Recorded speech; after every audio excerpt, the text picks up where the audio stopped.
Liebe Zuschauerinnen und Zuschauer, ich wünsche Ihnen einen wunderschönen guten Abend.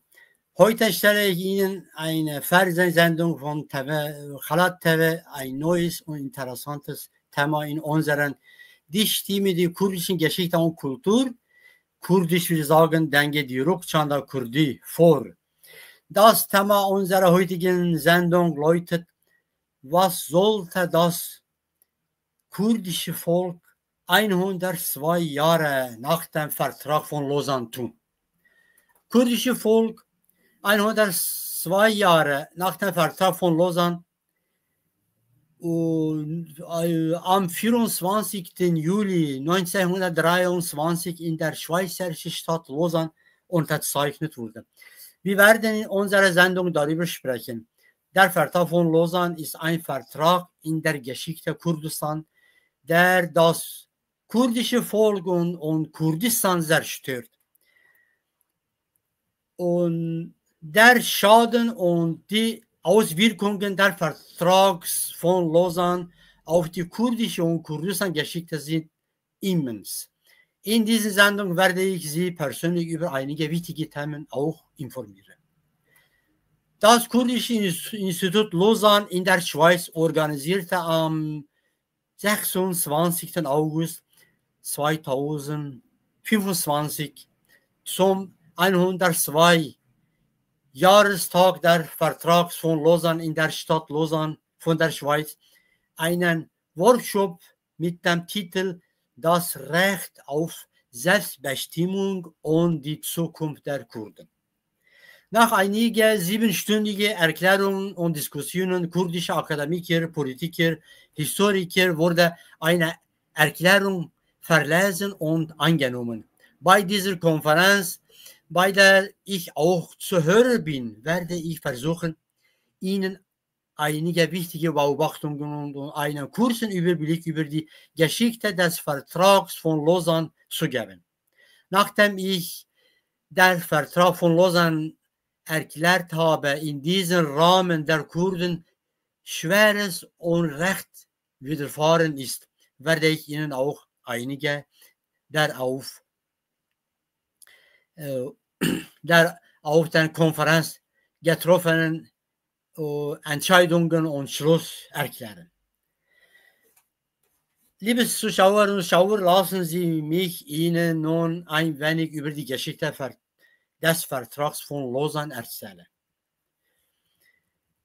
Vor genau 102 Jahren, am 24. Juli 1923, wurde in schweizerische Lausanne ein wichtiges Abkommen über die Zukunft der Gesellschaft und Region, in der Kurden leben, unterzeichnet.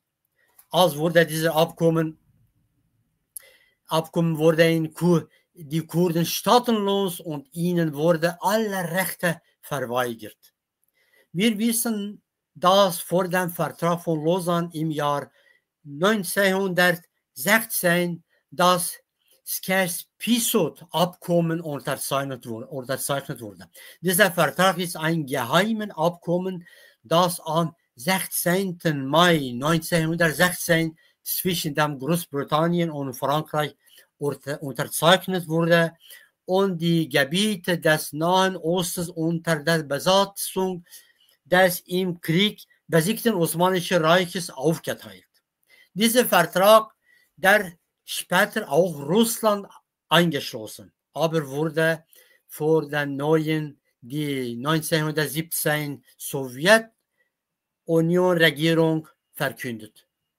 Am 19. Jahrhundert, nachdem die nationalen Aufstände die Kurdistan niedergeschlagen worden waren, beteiligen sich die kurdischen Intellektuelle an nationalen Aktivitäten. Sie gründen zahlreiche Organisationen, eröffnen Vereine und veröffentlichen Zeitschriften und Zeitungen in Istanbul, Kairo und Europa.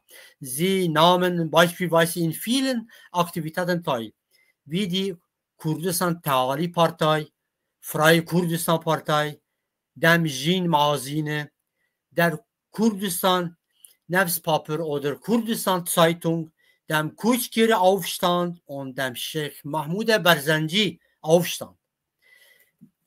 Im Ersten Weltkrieg, der von 1900 bis 1918 dauerte, wurde das Osmanische Reich und seine verbündeten Staaten besiegt. Später wurde am 30.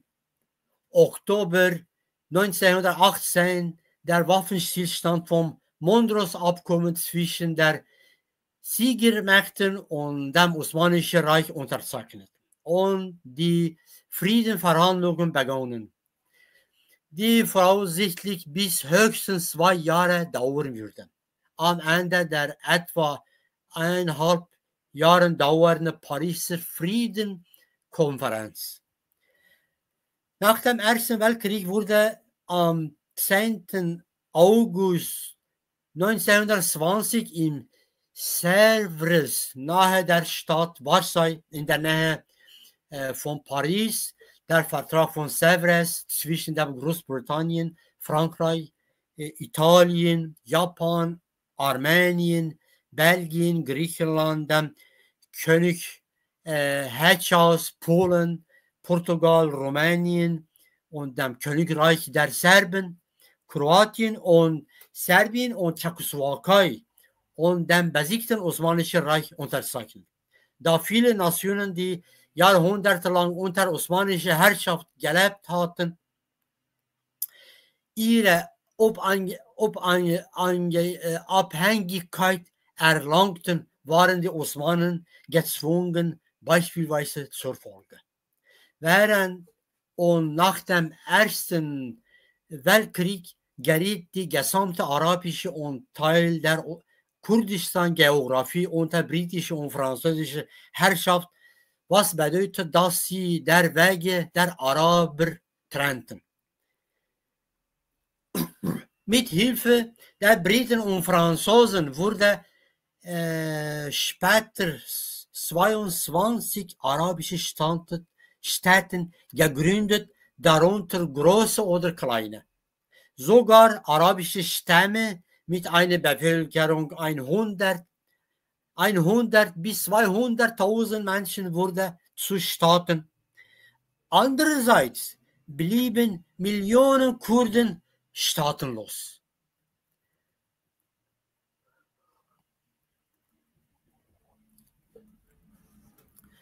Ein erheblicher Teil der in Anatolien und Kurdistan lebenden Griechen und Armenier wurden durch Exil und Massaker größtenteils aus ihren heutigen Regionen vertrieben. In der Zwischenzeit wurde Massaker an der Kurden verübt, doch aufgrund ihres Widerstands und ihres großen Bevölkerung blieben Kurden in ihren eigenen Regionen. Nach dem Ersten Weltkrieg stellten die Türken in einem Teil des verbliebenen Landes die Mehrheit, in einem anderen Teil waren die Kurden. Als das Osmanische Reich sehr viel blieben in einem bestimmten geografischen Gebiet neben der Türken und die Kurden als Mehrheit übrig.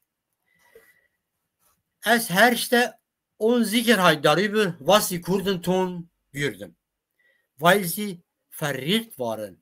Diejenigen, die auf den Fortbestand des Osmanischen Reiches hofften, und die Kurden, die für Autonomie und Unabhängigkeit unter dem Osmanischen Reich eintraten, wurden zerstreut. Es herrscht also keine wirkliche Einigkeit zwischen ihnen. Allerdings halfen die Briten und Franzosen den Kurden nicht. Sie setzten ihre eigenen Interessen zugunsten der Türken und Araben ein. Im Jahr 1918, als der Erste Weltkrieg endete, kam es rund um die Kurdistan-Tahrir-Partei und Jin Mazin, die größten Teil in Istanbul organisiert war, so viele größten Einheiten in der kurdischen Geschichte neben dem neben den großen kurdischen Dynastien wie die Bedir Khans, Babans, Jamil Paschazadehs und Nehri waren alle bedeutende kurdische Intellektuellen dieser Zeit Mitglied dieser Organisation. Der Führer der Partei war Said Abdul Qadir, der Sohn von Sheikh Abdullah Nehri, dem Führer des kurdischen Nationalkämpfers im späten 19. Jahrhundert.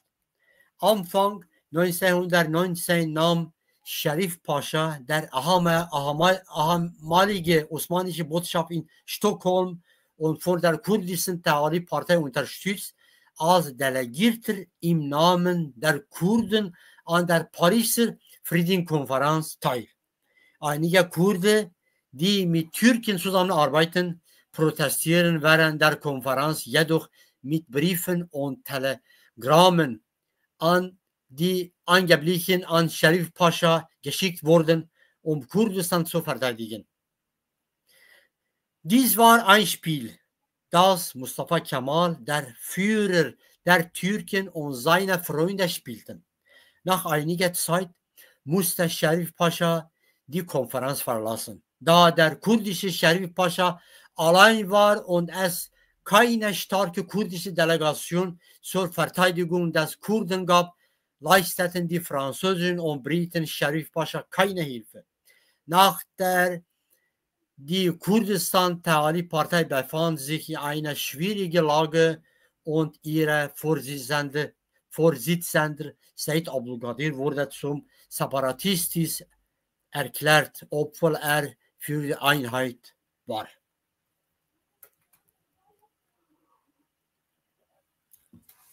Nach vielen Ereignissen wurden die Kurden mit dem am 10. August 1920 unterzeichneten Vertrag von Sevres erstmal in einem internationalen Dokument anerkannt und ein Ort namens Kurdistan offiziell auf Karten verzeichnet, wenn auch nur eine kleine Größe.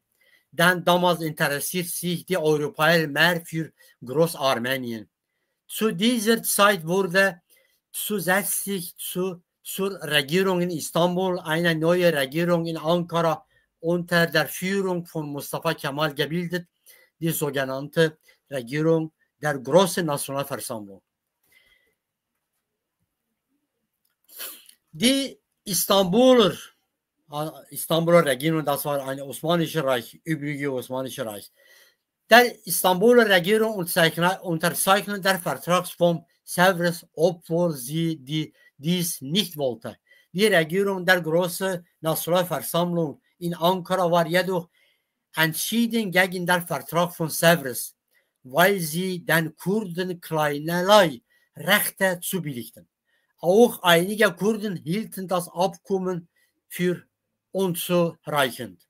Das Abkommen blieb ins Stocken geraten und die Länder, die es unterzeichnet hatten, ratifizierten es nicht in ihren Parlamenten, weil sie Beziehungen zur Regierung Mustafa Kemal aufgebaut hatten.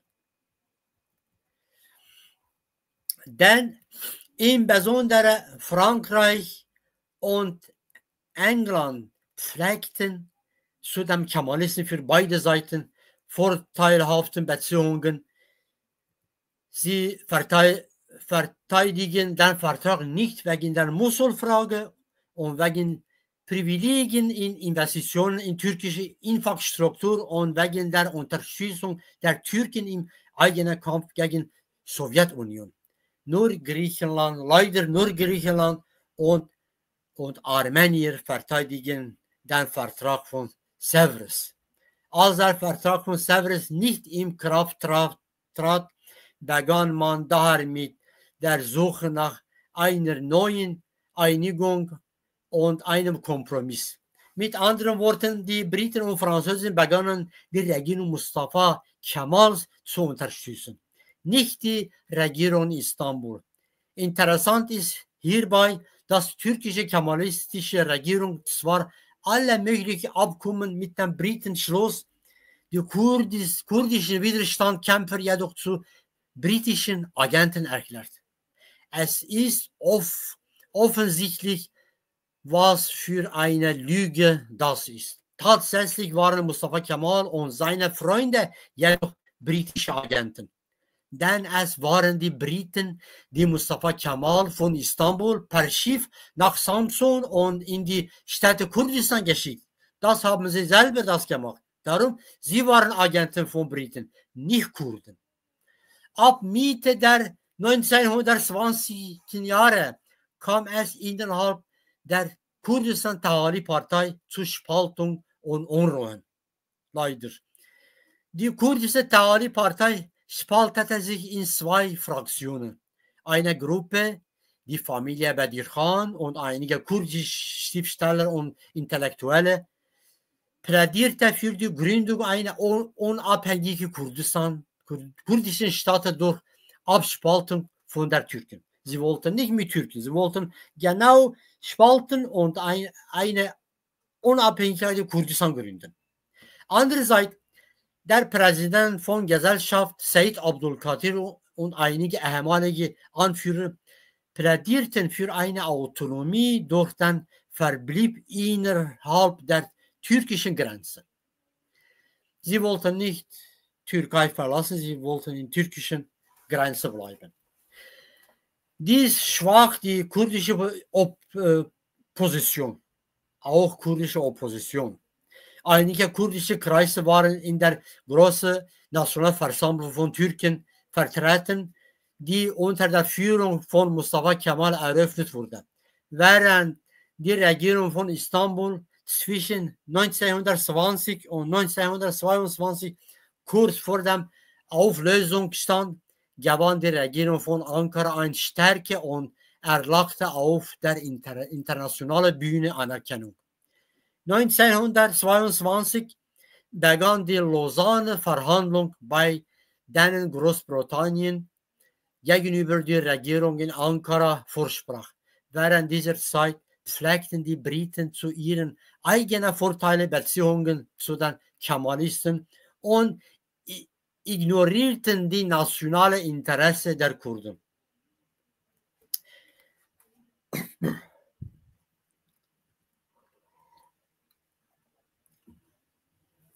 Wie hier zu sehen ist, waren die Kurden, deren Existenz und Vertrauung im Vertrag von Sèvres vom 10. August 1920 anerkannt wurde, in Lausanne nicht vertreten.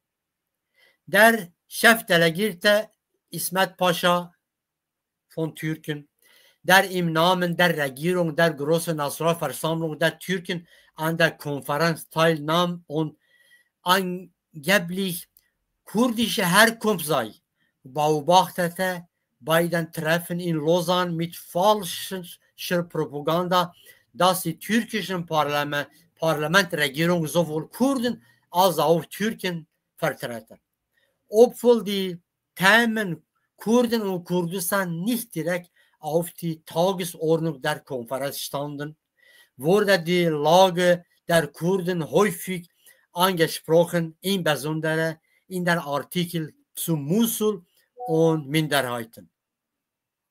Das Ziel der Türken bestand darin, zu verhindern, dass die Kurden auch nur als Minderheiten zu diesen Treffen zugelassen waren. Die Kurden waren jedoch ein Volk und eine eigenständige Nation. Obwohl der Präsident der Konferenz, der britische Chefdelegiert Lord Curzon, zunächst erklärte, die Kurden seien eine eigenständige Nation, aber leider interessierten sich die westlichen Christenstaaten im Allgemeinen mehr für christliche Gemeinschaft in Region, in Mesopotamien, im Nahen Osten. Sie interessierten nur für Christen, zum Beispiel die Armenier, Griechen und Assyrier, nicht für die Kurden selbst. Die Delegierten der am Lausanne-Abkommen beteiligten Staaten vertraten die Interessen der Kurden nicht, da diese überwiegende Muslime waren. Mit anderen Worten, die Kurden standen nicht auf der Agenda der europäischen Staaten und die Verteidigung ihrer nationalen Rechte war bedeutungslos. Das Stadtprojekt Großarmenien stand weiterhin auf der Tagesordnung dieser Staaten. Aufgrund der Lage in Mosul und der Angst vor der Entstehung eines Großarmeniens in der Region Kurdistan wurde kurdische Führer und kurdische Abgeordnete auf die Seite der Regierung der Nationalversammlung der Türken gedrängt. Sie haben Türken, deshalb sie haben Angst gehabt, sie haben türkische Nationalversammlung unterstützt. Die Kemalisten Türken nützen diese Situation voll und aus und sagten die Kurden, schauen Sie, liebe Schauer und Schauer, was sagen die Kurden? Die europäischen Staaten werden Großarmenien erreicht und die Kurden aus ihrer Heimat vertreiben. Wir, die Türken und Kurden, sind muslimische Brüder und in der Region. Sie haben das Kurden gesagt. Diese Aussage der Türken ist eine komplette Lüge und Propaganda, die darauf abzielt, die Kurden zu täuschen. Leider glaubten einige Kurden diesem Wort den Türken. Tatsächlich wurden im Jahr 1915 während des Ersten Weltkriegs 1,5 Millionen Armenier von den Jungtürken von der Komitee für Einheit und Fortschritt oder auf Türkisch sie sagen İttihat ve Terakki Cemiyeti, Türkisch sagen, massakriert. 1,5 Millionen Armenier, sie haben von Türken, von Jungtürken in Armenien und in Kurdistan massakriert, die während der osmanischen Herrschaft an der Macht waren. Und das Rest von Armenier floh nach Ostarmenien oder nach Europa, nach Amerika und sie sind geflogen. Mit anderen Worten, es gab kein mehr Armenien mehr in Kurdistan, weil sie wurden massakriert und übrigens ist geflogen. Und in den Jahren 1900 und 1916, 1915 und 16 wurden von İttihat und Terakki, die genau gleich wie Armenier massakriert, diese Jungtürken. Regierung 600.000 Kurden auch massakriert. Mit anderen Worten, die Träume der am Vertrag von Lausanne beteiligten Staaten von einem Großarmenien entsprachen nicht der Realität, weil nach dem Massaker kein mehr Armenien in der Region lebte. Leider diese Lüge von Türken oder diese Propaganda hatte großen Einfluss auf die Kurden und einige kurdische Führer unterstützen das türkische Parlament. Während der Vertrag von Lausanne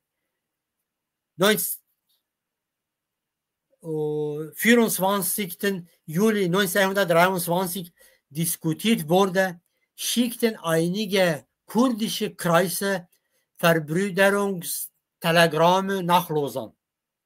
Diese falsche und dilettantische Haltung der europäischen Staaten schadete sowohl den Kurden als auch Armenier.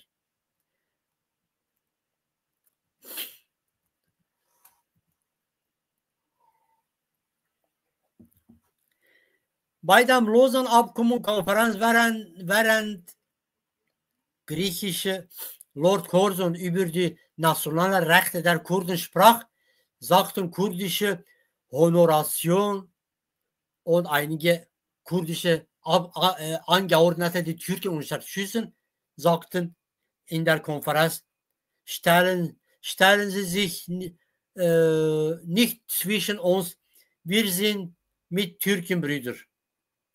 Das ist eine blöde Idee. Die Kurden, weil sie haben so geglaubt. Sie haben so geglaubt. Sie haben enttäuscht.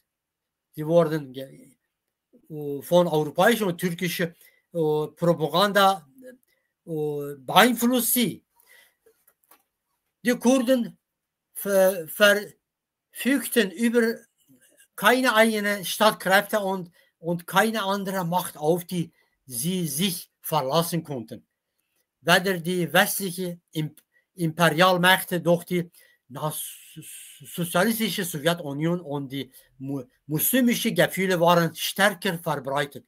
Mit anderen Worten, die Tatsache, dass die Türken Muslime wurden und auch die Kurden sagten, wir sind Muslime, Türken haben Kurden gesagt, wir sind Muslime, sind Brüder. Funktionierte das und einige Kurden gaben ihre nationalen Rechte auf, indem sie an die Machttheorie oder in islamische Regierung sagen Ummah, wir sagen Ummet, das Islam glaubten. Was ist das, diese Theorie? Wir schauen jetzt. Ihrer Ansicht nach ist es für Kurden jedoch eine Sünde im Islam, einen Staat zu gründen. Statt diesem Ummet, die Kurden dürfen nicht ihre eigene Stadt gründen, weil Türken, Araber und Persen haben das gesagt, aber sie haben eine eigene Stadt auch gegründet. Für sie nicht Sünde, aber für Kurden ist Sünde. Die Kurden haben das geglaubt. Einige Kurden glaubten diese Theorie und der Lügen und Täuschung. Für den Kurden war dies eine Katastrophe und seit 102 Jahren stellt diese Katastrophe für die Kurden immer noch ein Hindernis bei der Gründung eines Staates dar. Die Türken, Araber und Persen, die sich sagten, gründeten jedoch ihre eigenen Nationalstaaten. Die Araber haben 22 Staaten gegründet, Türken haben viele Staaten gegründet, Iran haben viele Völker und anderen Völker besetzt und ihre eigene Stadt gegründet. Diese Situation ließ die kurdischen Führer dieser Zeit hilflos ihre Gefühle zurück. So begann die Täuschung und das Betrogenwerden der Türken durch die islamische Religion. Während der Verhandlung über den Vertrag von Lausanne hielt das Mustafa Kemal und Ismet Pascha die Kurden auf seiner Seite, indem es seine falsche und irreführende Propaganda fortsetzte.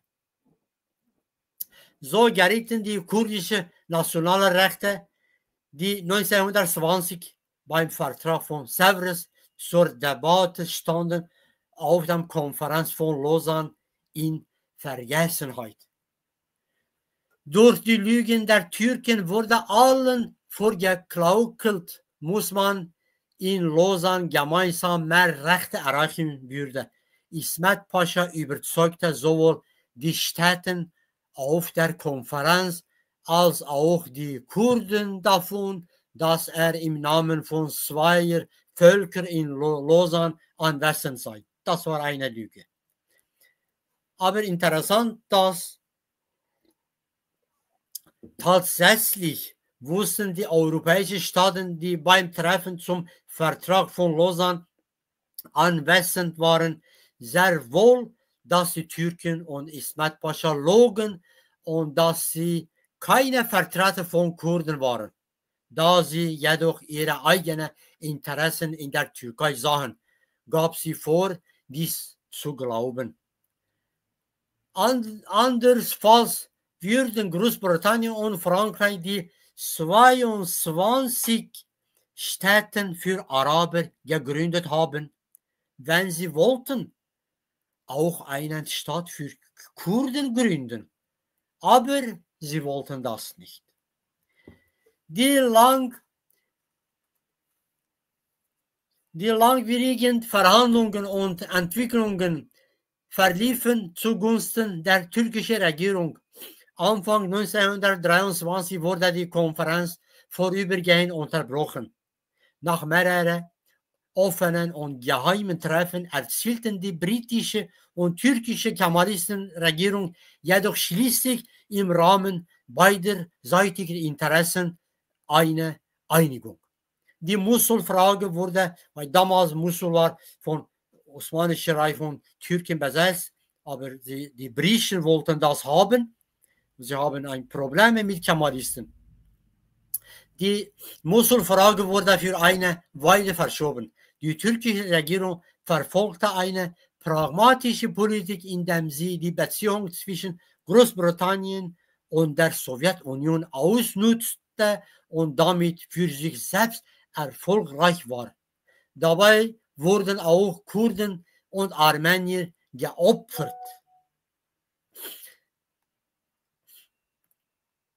Die Türkei verpflichtete sich, die Abstimmung mit der Sowjetunion die Interessen aller Staaten zu wahren, die das Abkommen ratifiziert hatten. Allerdings ohne die Anwesenheit von Vertretern aus Kurdistan und Armenien. Russland unterzeichnete das Sykes-Picot-Abkommen 1916 während der Zarenzeit.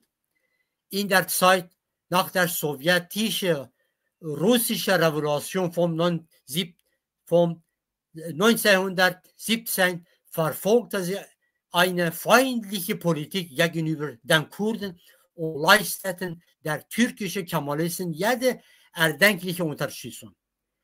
Lenin und die sowjetischen Führer hielten ihre Versprechen jedoch nicht, obwohl sie geschworen hatten, sie würden den Kolonialländern an ihrem Kampf um die nationale Befreiung beistehen.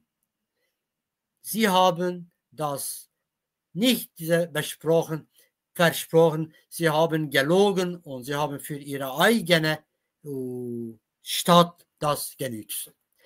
Sie lehnten kurdische Bitten um Hilfe ab, weil Kurden haben bei Sowjetunion auch Hilfe, wollten Hilfe, aber die Sowjetunion das abgelehnt. Sie haben Kemalisten und Türken geholfen. Staat, sie haben Waffen, sie haben Geld, alles gegeben.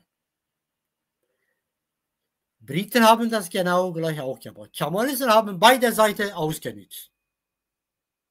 Die Kurden wurden von allen Seiten verraten. Gleichzeitig legte der Vertrag von Lausanne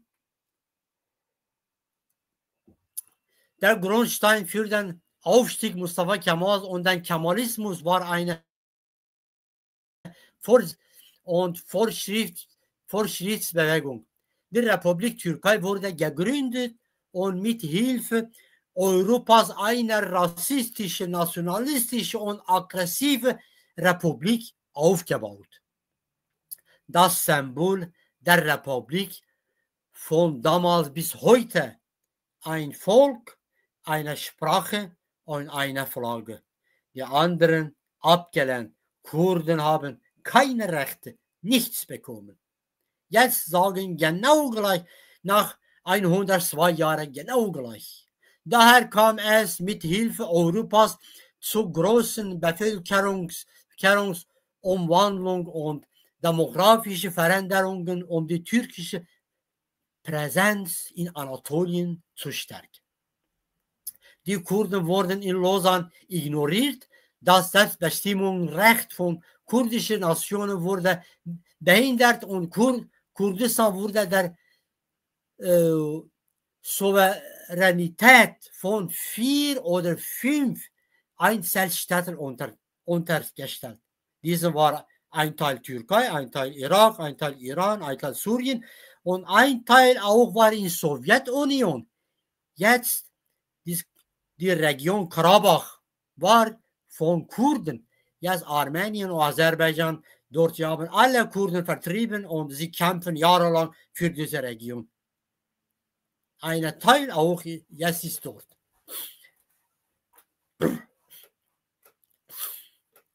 Also die wurde dank der westlichen Großmächte Frankreich, England und das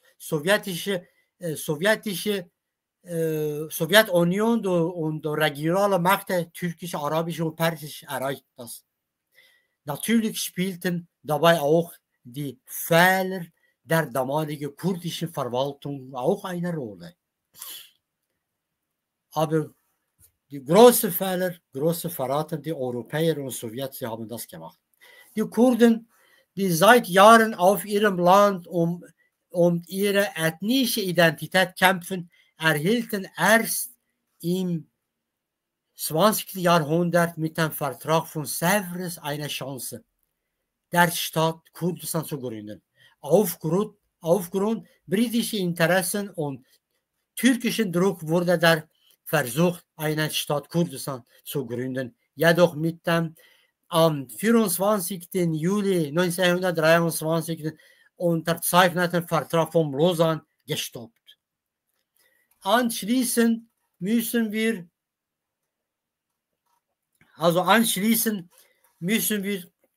darauf hinweisen, die Bedeutung des Vertrags von Lausanne für die Kurden liegt in der Verweigerung kurdischer Rechte und der Tatsache, dass die Kurden staatenlos blieben. Für Frankreich und England, die große imperialistische Mächte jederzeit, blieb dies eine Schande. Die Kurden kämpfen seit mehr als 102 Jahren für die Gründung einer eigenen Unabhängigkeit des Staates. Tatsächlich kämpfen die Kurden jedoch schon seit dem 17. Jahrhundert für die eigene Stadt, als die Osmanen Kurdistan und Anatolien besetzten. Der Vertrag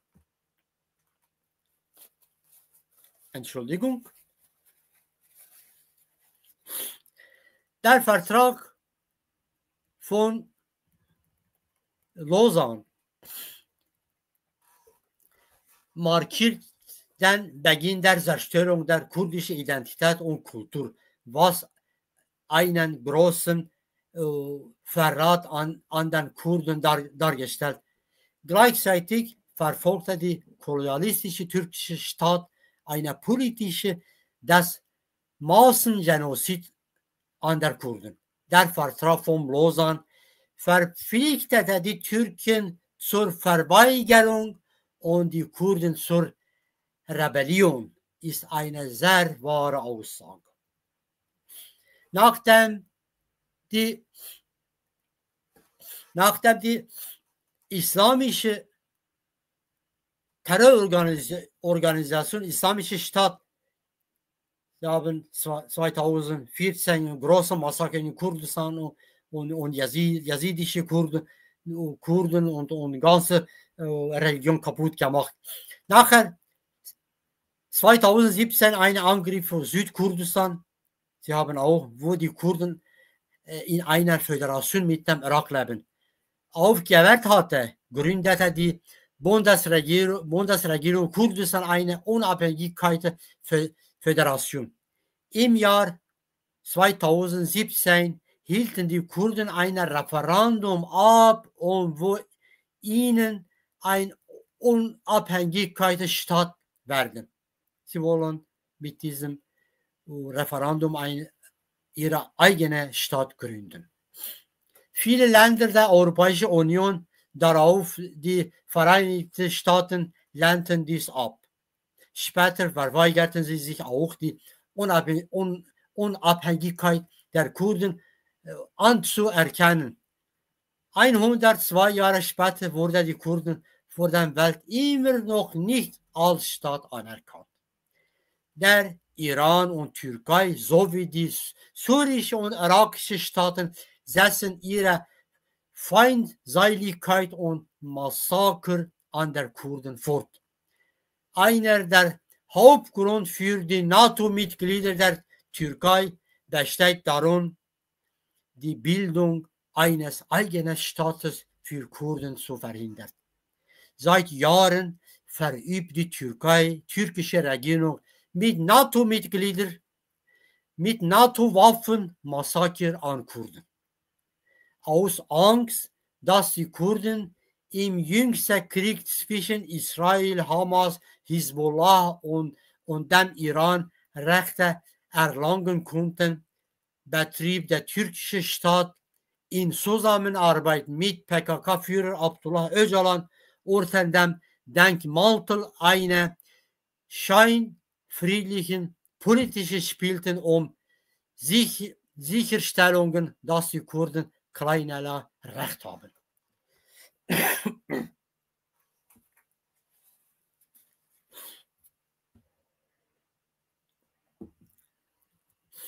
Mit anderen Worten, die türkische Staat und PKK-Führer Abdullah Öcalan greifen auf alle möglichen Lügen und Täuschungen zurück, um die Gründung einer Unabhängigkeit der kurdischen Staat zu verhindern. Sie arbeiten zusammen und sie wollen nicht eine kurdische Stadt in Irak auch nicht, in Syrien auch nicht, Iran auch nicht, Türkei auch nicht. Sie wollten nicht gründen. Sie wollten Türken massakern, sie wollten Kurden ausrotten, sie wollten kurdische Kurden keine Rechte geben.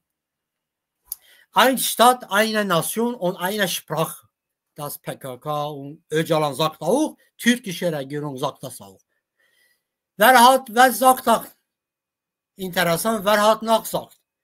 Tom Barak, der amerikanische Repräsentant in Syrien in diesen Tagen über die syrischen Kurden hat das gesagt. Ein Staat, eine Nation, eine Sprache. Sie hat gesagt, Kurden dürfen nicht eine eigene Stadt gründen. Sie müssen integrieren mit Syrien. Das ist eine Katastrophe für Kurden. Kurden haben jahrelang dort gegen die islamische Staat gekämpft. Sie haben viele Opfer gegeben, viele Kurden Opfer gefallen. Obwohl das kurdische Volk im Krieg gegen die islamische Staat in Syrien Tausende von Gefallen zu beklagen hatten, seit all dies geblieben gewesen, so der amerikanische Repräsentant und Herr Tom Barak. Wie ich zu Beginn der Fernsehsendung erwähnte, äußerte kurdische Akademiker, Politiker und Parteiführer einen Workshop mit dem Titel Das Recht und Selbstbestimmung und die Zukunft der Kurden in Chateau d'Auch in ihre Ansichten auf dem Lausanner getroffen am 26. Juli 2025 in Lausanne. Dies reichte jedoch nicht aus, da nicht genügend Publikum anwesend war und der Veranstaltungsort zu klein war. Jedoch war es ein guter Anfang. Die Veranstaltung im Gebäude, in dem vom Vertrag von Lausanne unterzeichnet wurde. Biohatbet-Palast oder kann man sagen Chateau d'Auch. Die Konferenz war dort, das war wichtig. War ein symbolischer Erfolg. In den kommenden Jahren müssen die Kurden Treffen mit den breiteren Beteiligungen, Organisationen eine neue Konferenz dort machen. Der Vertrag von Lausanne ist ausgelaufen, also es ist Vergangenheit. Nun ist es an der Zeit, ihn auszulösen und auf die Gründung eines kurdischen Staates hinzuarbeiten, überlassen wir die Lausanne-Vertrag, einfach diesen Vertrag für Historiker. Sie können das darauf schreiben und sie können da Bücher herausgeben. Nationale Interessen voraus Ansichten. Also wir können noch zu Stunden auf Lausanne-Abkommen sprechen. Aber leider, unsere Zeit ist schon vorbei. Wir können nicht mehr darüber sprechen, aber in einer anderen Sendung kann ich darüber wieder Sie gerne informieren. Also, liebe Zuschauerinnen und Zuschauer, unsere Sendung, das Thema, wie ist das Lage der Kurden zum 102 Jahrestag des Vertrags von Lausanne? Oder was sollte das kurdische Volk 102 Jahre nach dem Vertrag von Lausanne tun? Ist hier zu Ende. Ich werde sie Ihnen demnächst in einer anderen Sendung vorstellen. Vielen Dank für Zuhören. Bleib in der Gesundheit. Auf Wiedersehen. زور سپاس بگو دریا و برای خوشیده بمینن به خاطره و